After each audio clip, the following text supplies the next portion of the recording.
25 जून 2026 किसी ने एक वीडियो शेयर किया व्हाट्सएप पर। वीडियो में एक फ्रंट लोडिंग वॉशिंग मशीन दिख रही है और उस ड्रम के अंदर एक 2 साल का बच्चा रो रहा था। वो डरा हुआ था और केयर गिवर जिसे उस बच्चे की देखभाल की रिस्पॉन्सिबिलिटी दी गई थी वो उसे मशीन के अंदर जबरदस्ती बंद कर रही थी and she was not stopping it all.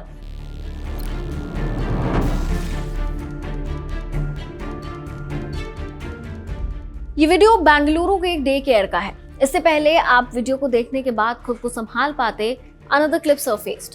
इस वीडियो में एक छोटे से बच्चे को जो अभी बोलना भी नहीं जानता उसे वेस्टर्न टॉयलेट पर बिठाया गया था और टॉयलेट जेट स्प्रे से उसके मुंह में पानी मारा जा रहा था। एक और क्लिप में बच्चे को नैरो वाटर फिल्ड पाइप्स में फोर्स किया गया, बाथरूम में लॉक किया गया और जब भी कोई बच्चा रोता उसे थ्रेटन कर दिया जाता कि चुप रहो। वो बच्चे रोते हुए साफ दिख रहे थे। I've got goosebumps even when I've watched this video and now when I'm seeing this. How can you just do this to a child? And you know what? ये Capgemini Technology Services के Brookfield campus की on-site day care थी। वो बच्चे 2-3 साल के थे और उनके पेरेंट्स उसी कैंपस पे काम कर रहे थे, कुछ ही मीटर दूर पर।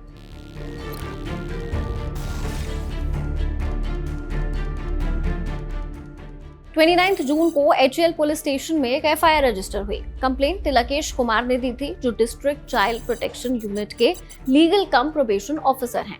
उस FIR में 5 नाम थे: मंजुला, विजयलक्ष्मी, भवानी, सिंधु और बिंदु। जुवेनाइल जस्टिस एक्ट के अंदर चार्जेस लगाए गए। चार्जेस थे क्रिमिनल इंटिमिडेशन और इसके अलावा चार्जेस लगे क्रूअल्टी टू चिल्ड्रन के। इसके बाद कैपजेमिनी ने एक स्टेटमेंट जारी किया। उसमें लिखा था, Capgemini's foremost priority is the health, safety and well-being of its employees and their families. We are cooperating fully with the relevant authorities as a precautionary measure. We are temporarily closing the Bengaluru on-campus daycare facility. रुको एक second यहाँ पर। Precautionary measure, temporarily closing. Have you noticed these words? ये वो language है जो तब निकलती है जब किसी बड़ी कंपनी की PR टीम को डैमेज कंट्रोल करना होता है। Carefully worded, legally safe, emotionally बिल्कुल हॉलो। उस स्टेटमेंट में एक शब्द नहीं था उन बच्चों के लिए, एक शब्द नहीं था उन पेरेंट्स के लिए जिनके बच्चों के साथ ये हुआ था आपके प्रेमाइसेस में। जुलाई 1 तक कोई फॉर्मल अरेस्ट नहीं हुआ है। पुलिस वीडियोस की डिजिटल ऑथेंटिसिटी वेरीफाई कर रही है। एक पिटीशन के जरिए case Karnataka state commission for protection of child rights तक पहुंच गया है। यहाँ विक्टिम और आई विटनेस कौन है? एक 2 साल का बच्चा।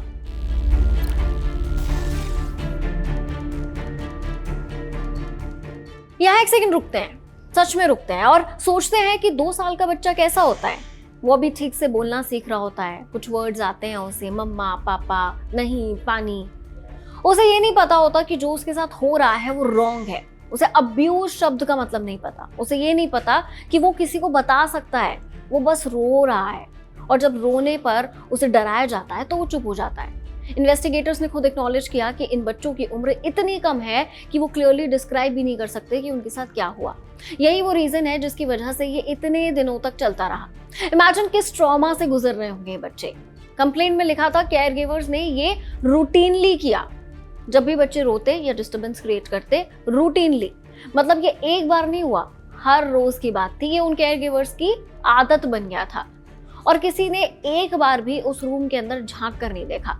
शाम को जब पेरेंट्स बच्चों को पिक करने आते थे, बच्चा चुप रहता था। उन्हें लगता होगा कि शायद थक गया है बच्चा, क्योंकि उसके पास वर्ड्स नहीं थे, स्पीच नहीं थी बताने के लिए।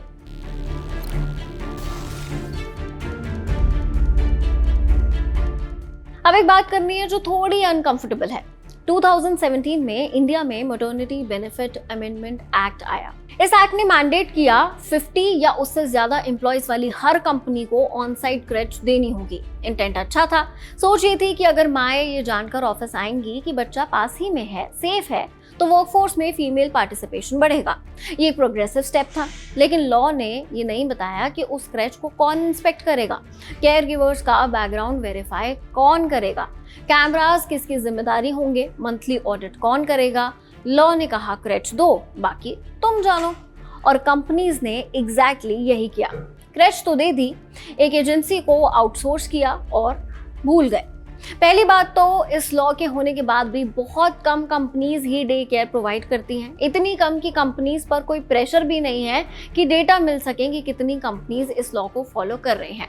But as per some reports सिर्फ 42% कंपनीज एक्चुअली इस एक्ट को प्रॉपरली फॉलो करती हैं, और जो करती हैं उनको कोई रेगुलरली चेक नहीं करता।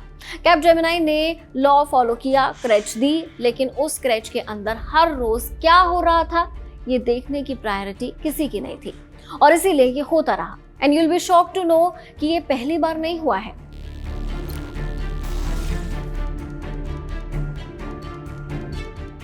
अगस्त 2025 नोएडा सेक्टर 137 का Blippi pre school and day care. एक 15 मंथ की बच्ची, शाम को उसकी मदर मोनिका ने उसे पिक किया। बच्ची की थाइस पर कुछ मार्क्स थे। माँ ने सोचा एलर्जी होगी, डॉक्टर के पास गई। डॉक्टर ने कहा कि ये ह्यूमन बाइट्स के मार्क्स हैं। सीसीटीवी फुटेज निकाली गई, उसमें एक 16 साल की केयरटेकर सोनाली उस 15 महीने की बच्ची को बाइट कर रही थी, स्लैप कर रही थी, फ्लोर पर थ्रो कर रही थी, प्लास्टिक बैट से मार रही थी। बच्ची रोती रही, सोनाली रुकी नहीं। डे केयर ओनर को भी बुक किया गया क्योंकि उसे सब पता था और उसने कुछ नहीं किया, बल्कि जब पेरेंट्स ने कन्फ्रंट किया तो उन्हें थ्रेटन करने लगा। नोएडा 2025, बेंगलुरु 2026। ये न्यू पैटर्न जैसा साउंड कर रहा है। हर बार यही होता है, ये वीडियो आती है, एफआईआर होती है, आउटरीच होता है, और कुछ दिन ट्रेंड रहता है, फिर हम भूल जाते हैं अगला केस आने तक, क्योंकि कभी भी कोई नहीं पूछता कि रूट प्रॉब्लम क्या है।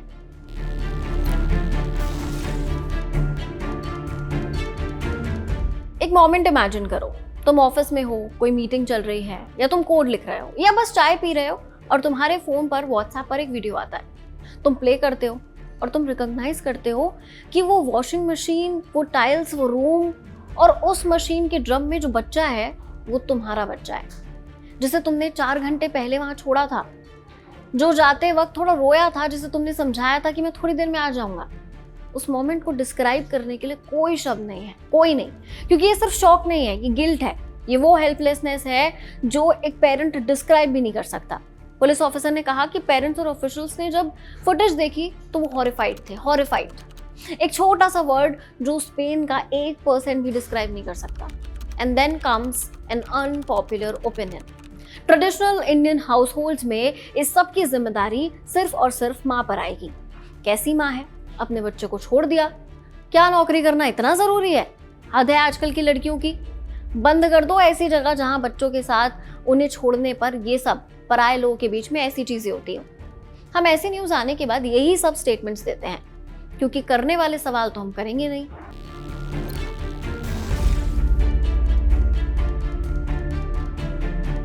अब बात करते हैं उन सवालों की जो कोई नहीं पूछ रहा है। पहला सवाल, केयर गिवर्स को हायर किसने किया? बैकग्राउंड चेक हुआ था या नहीं? क्रिमिनल हिस्ट्री वेरीफाई हुई थी? चाइल्ड साइकोलॉजी में कोई ट्रेनिंग थी उन्हें, या बस एक एजेंसी को कॉल किया और जो भेजा वो आ गए? दूसरा सवाल, सीसीटीवी कहाँ था? ये एक आईटी कंपनी का कैंपस है, एंट्री पर कैमरा है, पार्किंग में कैमरा है, कैफेटेरिया में कैमरा है, लेकिन उस रूम में जहां 2-3 साल के बच्चे थे वहां क्या था? कौन देख रहा था वो फुटेज डेली? तीसरा सवाल, कैपजेमिनी के पास एचआर है, कंप्लायंस है, लीगल है, सीएसआर है, क्या किसी ने भी उस क्रैच का सरप्राइज विजिट किया? क्या पेरेंट्स के फीडबैक का कोई फॉर्मल चैनल था, या क्रैच प्रोवाइड करने के बाद काम खत्म हो गया था? चौथा सवाल, ये कितने दिनों से चल रहा था? रूटीनली। ये वर्ड कंप्लेंट में है, इसका मतलब है कि एक बार नहीं हुआ, ये रोज की हैबिट थी। तो कितने बच्चे, कितने दिन? और पांचवा सवाल, उन बच्चों का अब क्या होगा? साइकोलॉजिकली असेसमेंट होगी, ट्रॉमा काउंसलिंग होगी, मेडिकल एग्जामिनेशन होगी, और ये सब कौन इंश्योर करेगा, कौन फॉलो अप करेगा 6 महीने बाद कि इन बच्चों के साथ क्या हुआ था और अब वो कैसे हैं? ये सवाल कोई नहीं पूछ रहा है, क्योंकि आउटरीच तो है पर अकाउंटेबिलिटी नहीं है, and responsibility only belongs to mothers. यहाँ ये नोट करना बहुत जरूरी है कि इन 5 केयर गिवर्स ने जो किया उसके लिए इन्हें स्ट्रिक्ट पनिशमेंट मिलनी चाहिए, but the entire system should be questioned.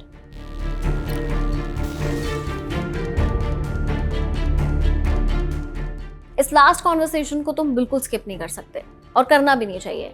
इस केस में जो पेरेंट्स हैं वो आईटी प्रोफेशनल्स हैं, वो काम कर रहे थे अपने बच्चों के लिए, अपने लिए, अपने फ्यूचर के लिए, उनके फ्यूचर के लिए। इंडिया में एक वर्किंग मदर को हर दिन एक इम्पॉसिबल चॉइस फेस करनी पड़ती है, या तो काम करो या घर बैठो और बच्चों की देखभाल करो। इंडिया में फीमेल वर्कफोर्स पार्टिसिपेशन ग्लोबली सबसे कम है और चाइल्ड केयर की अवेलेबिलिटी या उसकी कमी इसकी एक बड़ी वजह है। जब लॉ ने कहा कि कंपनी स्क्रैच देंगी तो ये एक उम्मीद थी, एक मैसेज था कि तुम दोनों कर सकती हो, करियर भी बना सकती हो और मदरहुड भी। और फिर ये सब होता है। अब वो माँ क्या करेगी?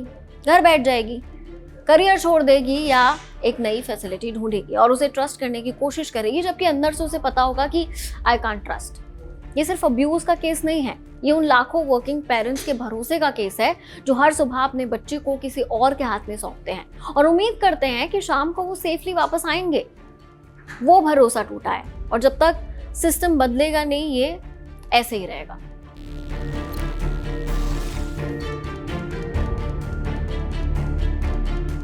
सबसे पहले तो 50+ एम्प्लॉयज वाली हर कंपनी, जैसा कि लॉ में कहा गया है, वो क्रेच प्रोवाइड करे। हर कॉर्पोरेट क्रेच में मैंडेटरी सीसीटीवी हो, हर सिंगल रूम में, और पेरेंट्स के पास रियल टाइम एक्सेस हो उस फुटेज का। ये नेगोशिएबल होना ही नहीं चाहिए। केयर गिवर्स का मैंडेटरी बैकग्राउंड वेरिफिकेशन कंपलसरी होना चाहिए। क्रिमिनल हिस्ट्री चेक हो, चाइल्ड प्रोटेक्शन में सर्टिफाइड ट्रेनिंग हो और ये कंपनी की जिम्मेदारी हो, ना कि किसी एजेंसी की। सरप्राइज इंस्पेक्शंस हो मंथली, डीसीपीयू और लेबर डिपार्टमेंट जॉइंटली, और जो कंपनी फेल करे उस पर रियल पेनल्टी हो। ये नहीं कि फॉर्मल स्टेटमेंट लास्ट में दे दिया और काम खत्म, नहीं तो कोई नहीं डरेगा। कल्प्रिट्स के लिए सजा ऐसी हो जो एग्जाम्पल बने, ऐसी सजा जो अगली बार किसी को रोके। और अगर हम सिस्टम चेंज नहीं करेंगे तो इवेंचुअली हम उसी ट्रेडिशनल सिस्टम का पार्ट बन जाएंगे जो कभी पहले होता था। एंड अगर आपको भी लगता है कि ये सारे चेंजेस, ये सारे सवाल उठने चाहिए, तो कमेंट करो, अपना ओपिनियन कमेंट करो एंड इस वीडियो को शेयर करो एंड कीप वॉचिंग। जिंदाबाद।